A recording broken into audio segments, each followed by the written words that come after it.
फागणे येथे मनमाड इंदोर रेल्वे मार्गाच्या पहिल्या टप्प्याच्या कामाची प्रत्यक्ष माजी केंद्रीय मंत्री डॉक्टर सुभाष भामरेंनी केली पाहणी। याबाबत अधिकृत असे की माजी केंद्रीय मंत्री आणि माजी खासदार डॉक्टर सुभाष भामरे यांनी रविवारी 6 ऑक्टोबर 2024 रोजी मनमाड इंदोर रेल्वे मार्गाच्या पहिल्या टप्प्याची कामाची प्रत्यक्ष पाहणी केली।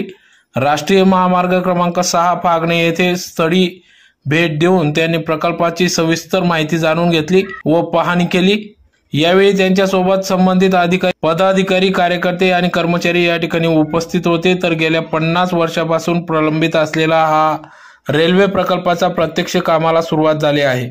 या प्रकल्पाच्या पहिल्या टप्प्याचे काम युद्ध पातळीवर सुरू असून धुळे रेल्वे स्टेशनच्या बांधकामाची सुरुवात झाली असून डॉक्टर भामरे यांनी प्रकल्पाच्या यशासाठी केंद्र सरकारचे आभार मानले। विशेषतः पंतप्रधान नरेंद्र मोदी, केंद्रीय मंत्री नितीन गडकरी, देवेंद्र फडणवीस, सुरेश प्रभू आणि अश्विनी वैष्णव यांचे प्रयत्नामुळे हा प्रकल्प साकार होत असल्याचे त्यांनी सांगितले।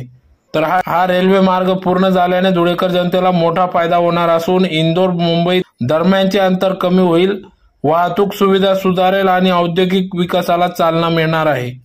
म्हणजे आपल्याला आपलं धुळे सेंट्रल आणि वेस्टर्न रेल्वेच्या जिथं रीच आहे ऑल ओव्हर इंडिया कनेक्टिव्हिटी आपल्याला मिळणार आहे। आणि तिथं योगायोगाने भारतीय जनता पक्षाच्या माध्यमातून गडकरी साहेबांच्या आशीर्वादाने 3 राष्ट्रीय महामार्ग आपले आहेत। एक नॅशनल हायवे 3 आधीचा आहे, दुसरा नॅशनल हायवे 6 नागपूर सुरत तो धुळ्यातच जातो, तिसरा नॅशनल हायवे 211 धुळे चाळीसगाव औरंगाबाद पुढे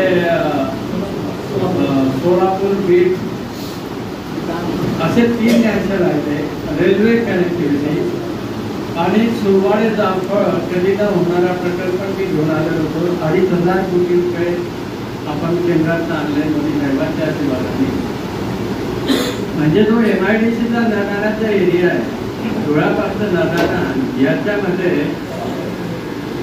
कारखाने मोठ्या प्रमाणात का येणार आहेत, कारण Delhi Mumbai industrial corridor second phase मध्ये मोदी साहेबांच्या माध्यमातून धुळ्याची निवड तर केली, पण इंडस्ट्रीसाठी काय लागतं, तुमच्याकडे इंडस्ट्री केव्हा येते, जर तुमच्याकडे नॅशनल हायवेचं जाळं असेल, जर तुमच्याकडे रेल्वे कनेक्टिव्हिटी असेल, जर तुमच्याकडे एअर कनेक्टिव्हिटी असेल, जर तुमच्याकडे पाणी उपलब्ध असेल।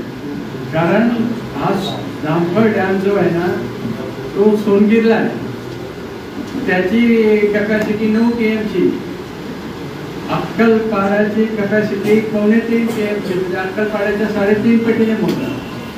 त्याच्यातनं धुळे आणि शिंदखेडा तालुक्याच्या शेतकऱ्यांना शेतीचं आणि पिण्याचं पाणी तर मिळालं, परंतु इंडस्ट्रीला सुद्धा पाणी मिळेल।